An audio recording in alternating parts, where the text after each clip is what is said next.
Bonjour à tous, bienvenue dans une nouvelle vidéo. Aujourd'hui on va faire des boutures d'érable Burgeur. Lorsque vous taillez votre érable, vous avez toujours des chutes, les branches vous les réservez comme je vous ai expliqué et vous allez les replanter pour essayer d'avoir des plants. Certains disent Burger, d'autres disent Burgeur.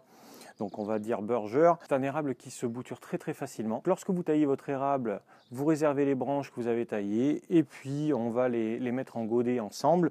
Je vais vous expliquer le substrat que j'utilise et quelle est ma technique pour réaliser les boutures. Donc pour ce faire, on aura besoin juste d'une paire de ciseaux. Vous avez besoin d'alvéoles et dedans vous préparez un substrat. Alors le substrat, il est très compact. C'est un substrat qui est composé de sable, d'un peu de gravier et puis de terre végétale. Ce qui est important, c'est que le substrat soit compact et qui colle bien à la bouture quand vous allez la planter. Lorsque vous prenez une bouture, vous n'allez pas garder beaucoup de feuilles, vous allez garder une paire de feuilles simplement, et on va ainsi planter la bouture directement dans le substrat. Donc pour optimiser la bouture, ce qui est important, c'est de ne pas garder trop de feuilles parce que la bouture risque de s'évaporer. Vous voyez, donc je prends un morceau de 10 cm, je garde une paire de feuilles. Alors on peut écorcer un tout petit peu la bouture à la base. Vous venez bien serrer dans le substrat. Alors vous pouvez constater que ces petites branches, j'ai attendu juste qu'elles soient légèrement lignifiées. De suite, je m'en sers comme bouture. Pas la peine de faire des grandes boutures, ça ne sert pas à grand chose.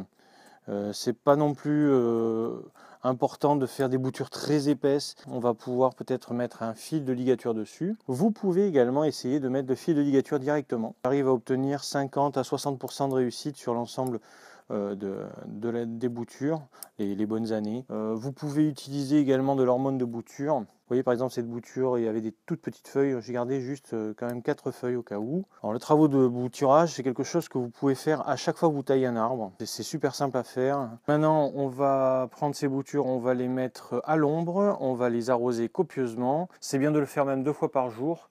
Alors pour ceux qui ont une serre, c'est encore mieux carrément de cultiver en pleine serre.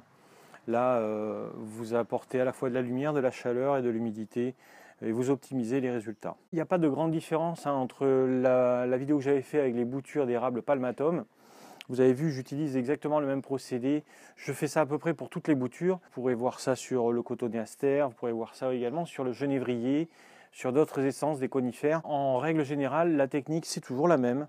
Vous utilisez un substrat très compact, vous humidifiez beaucoup le substrat, vous laissez ce bac de culture à l'ombre parce que sinon la bouture risque de se dessécher et elle va raciner aux alentours des 3 mois à 6 mois si la culture est bonne.